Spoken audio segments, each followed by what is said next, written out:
Welcome back to the Legacy Crusaders YouTube channel. This is Benji, and today we are looking at the Lair of Darkness structure deck. Now, I actually did a guest upload on Invoked 101 about the field spell in the Lair of Darkness structure deck, Lair of Darkness itself.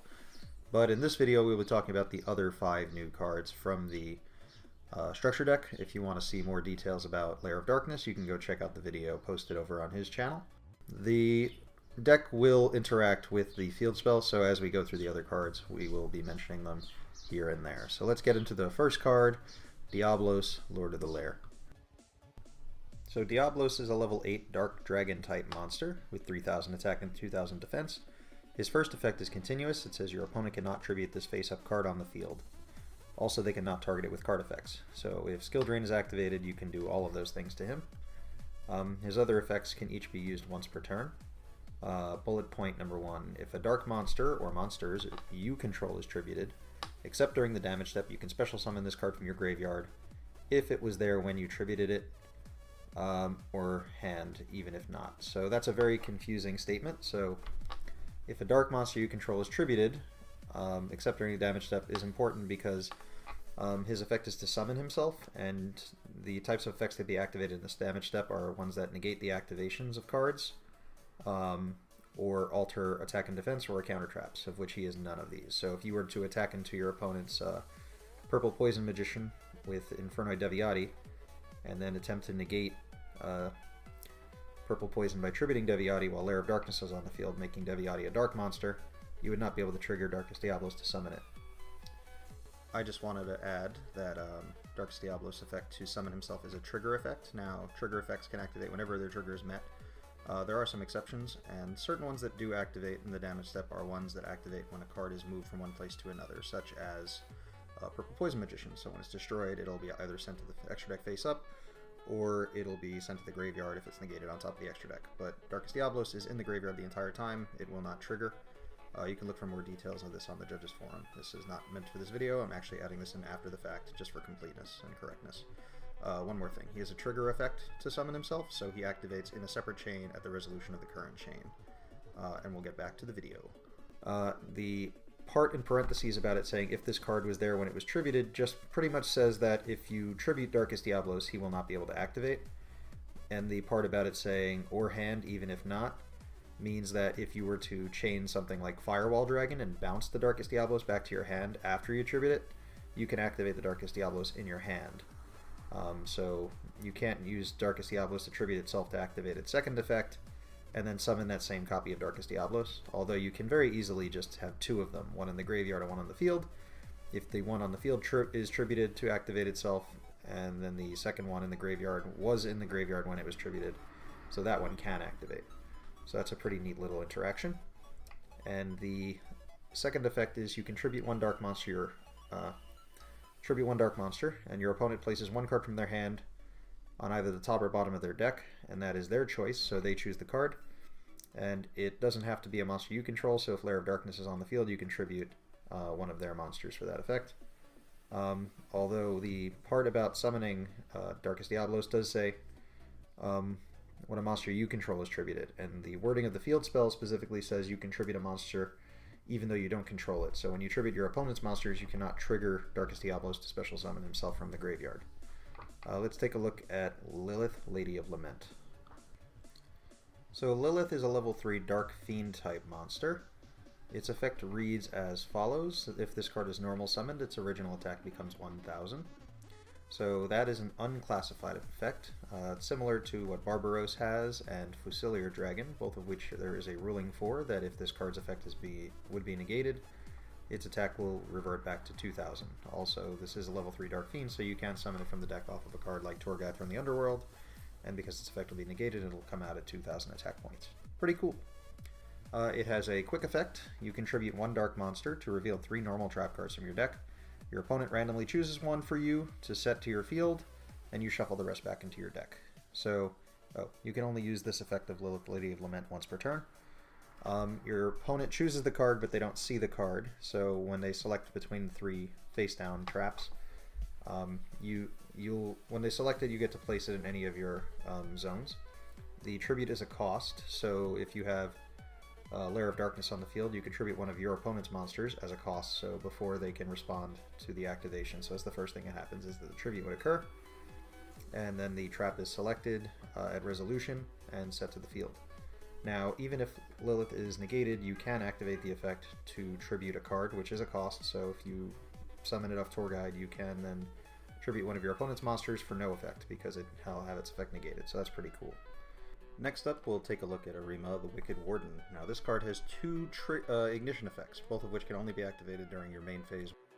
It has an effect from the hand. You can discard this card, add one Lair of Darkness from your deck to your hand. So it's essentially Terraforming, or Gravekeeper's Commandant, or Elemental Hero Captain Gold. Pretty much discard this card, add the appropriate field spell to your hand. It has a second effect, which is on field, which is also an ignition effect that can only be used in your main phase 1, which is you contribute one dark monster, which is a cost. So that will occur first. So if you have Lair of Darkness on the field, you contribute your opponent's monster as cost, so it won't be on the field. So if you tribute a monster such as Crystal Wing Synchro Dragon or Ade's Vortex Dragon, those cards cannot respond to negate the activation of this effect because they are not on the field, and their effects are only relevant while they're on the field. Anyways, let's continue. Tribute one dark monster. Draw one card. But if you tributed a dark monster other than this card, you can add one dark monster with 2,000 or more defense from your deck to your hand instead. You can only use this effect of Ahrima the Wicked Warden once per turn. So this effect is a hard once per turn, but the other effect is a soft, well, it's not even a once per turn. It's just that you would discard the card as cost, so it wouldn't be in your hand. But you can search the field spell more than once. If you have multiple copies, if you want to get them out of your hand for some reason, maybe replace them with spells. Its effect to draw a card or to add a monster from your deck to your hand is kind of a variable effect. You do have to state which effect you are using, because anytime you are activating a card effect in the game and it has multiple possibilities, you do have to state which one you are using, so you can't just surprise your opponent and say, I'm going to add a monster to my hand instead, and you didn't respond. That's not an option. You have to tell your opponent if you're drawing a card or if you're adding a card from your deck to your hand. Now, I've been misreading this card as if you tribute a monster other than this card, you can draw the card and add a card to your hand. So I was even playing it wrong. So it's important to look these cards over carefully to make sure that they are being resolved appropriately. Alright, let's take a look at Duke Shade. He has quite a bit of text. You contribute any number of dark monsters, which is a cost, to special summon this card from your hand. And if you do, this card gains 500 attack for each tributed monster. If this card is normal or special summoned, you can target one level 5 or higher dark monster in your graveyard and add it to your hand. You can only use each effect of Duke Shade, the Sinister Shadow Lord, once per turn. You cannot special summon monsters the turn you activate either of this card's effects, except dark monsters.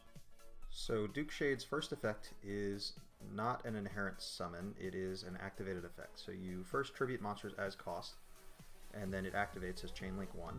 It is a ignition effect, so you do trigger it during your main phase 1. Which means your opponent can respond to it. And you can tell that it's not an inherent summon because it does not say special summon this card from your hand in parentheses, which is an indicator that a card is being inherent summoned. And if you do, it gains 500 attack for each tributed monster. So the summon and the attack gain occur simultaneously. The cost is paid up front. If this card is normal summoned or special summoned, you can target one level 5 or higher dark monster in your graveyard is a separate effect. So that's a trigger effect that occurs when it's summoned. And if you were to add a card like Darkest Diablos Lord of the Lair to your hand, you would not be able to activate the Darkest Diablos in your hand on resolution of adding it to your hand because you've already tributed the monster and activated another effect. So you've actually missed that window because a monster was not just tributed. So dark monsters were tributed, but they were not tributed while Darkest Diablos was in your hand. Now, assuming the Darkest Diablos was already in your graveyard, if you didn't add it to your hand, when you summoned Duke Shade, you would be able to summon him. But if you tributed Darkest Diablos and then tried to add him to your hand with Duke Shade, technically, if this occurred at the same time in a single effect, this would be how you would get around the Darkest Diablo effect, where it says, even if not in hand, or even if already in hand, like if you were to tribute it and it wound up in your hand, you could trigger it again. It's just, it has to do with when the effects happen, so you tribute your Darkest Diablos to summon Duke Shade, and then that is an effect. He's summoned and he has his attack gain increase. Then he will have a separate effect trigger in the next chain, which is when Darkest Diablos would activate. So he'll activate a Chainlink 1 to add Darkest Diablos to your hand. At the resolution of that effect, a monster was not just tributed, so the timing to summon Darkest Diablos is inaccurate. And finally, his effect to gain attack can be negated, in the sense that if you were to negate his effect later in the turn, his attack would revert back to the lowly 500 that he begins with. Anyways, let's take a look at our last card, the Trap, the Grinning Grave Virus. Alright, our latest virus. Tribute 1 dark monster with 3000 or less attack.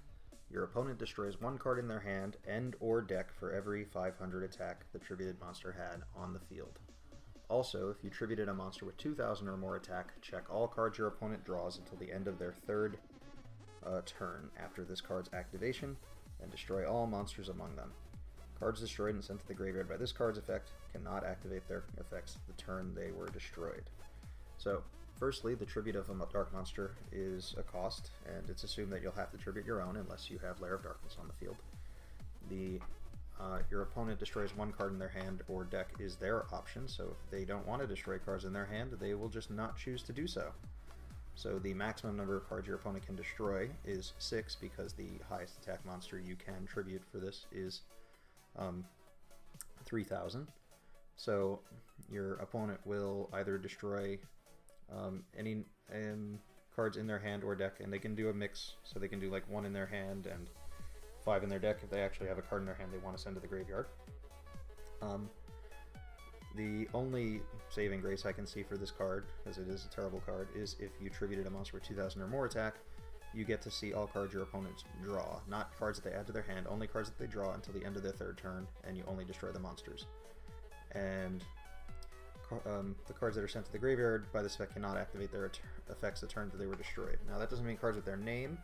So if your opponent decides to send 3 copies of Mizuki from their deck to the graveyard when you activate this effect, doesn't mean that they can't just banish them from the graveyard with Fairy Tale Snow, return them to the graveyard with Burial from a Different Dimension, then they can activate them this turn. So there are some drawbacks to this card. So if the card leaves the graveyard and returns to the graveyard, it is considered a new card and no longer had been destroyed by this card during that turn, so then they'd be able to activate those effects. So that is going to wrap up this episode of Ask Judgeman, and this is the first time I've ever done an Ask Judgeman on a set of new cards, specifically because of ruling confusion and things of that nature. It was really hard to put together the physical video, because believe it or not, the editing process is much harder than it looks like, and really hard to keep up with. So if you guys enjoy these types of videos, let me know. In the future, will probably just be videos on individual cards, and maybe cards with related effects. If there's particular cards that you want discussed in the future, please leave so in the comments, and I will do my best to fulfill those requests. And we'll see you guys next time. Make sure to subscribe if you have not already. You can look for a link to our Discord in the description down below, in addition to links to our Facebook and Twitter. Thank you very much.